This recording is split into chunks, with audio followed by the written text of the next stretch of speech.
চুল পড়া কি দিন দিন বেড়েই চলেছে? চুল গজানো তো দূরের কথা, উল্টো আগের থেকে বেশি চুল পড়ছে। স্ক্যাল্পে খুশকি, চুলকানি আর রুক্ষভাব সব মিলিয়ে কি আপনি দুশ্চিন্তায় ভুগছেন? তাহলে একটু সময় নিয়ে এই ভিডিওটি দেখে ফেলুন।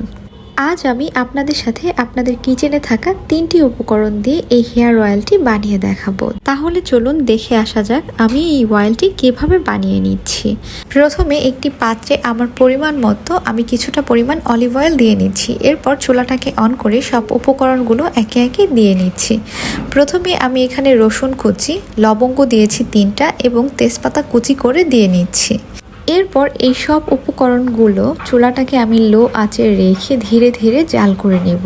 অলিভ অয়েলে থাকা ভিটামিন সি ও অ্যান্টিঅক্সিডেন্ট চুলের গোড়া শক্ত করে এবং চুল পড়া কমায়।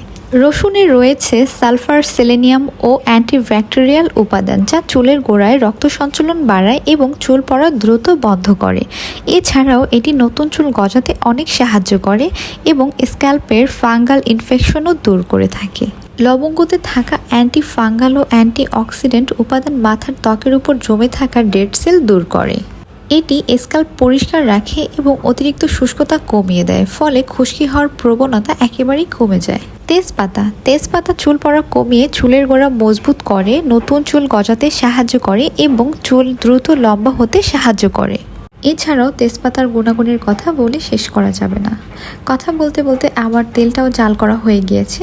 এক পর্যায়ে তেলটা জাল করতে করতে যখন দেখবেন যে রসুন এবং তেজপাতাটা বাদামি কালার হয়ে এসেছে, এই পর্যায়ে চুলা থেকে তেলটাকে নামিয়ে ঠান্ডা হওয়ার জন্য রেখে দেব কিছুক্ষণ পর্যন্ত। ঠান্ডা হয়ে গেলে ভালোভাবে ছেঁকে নিয়ে একটি কাচের বোতলে সংরক্ষণ করব।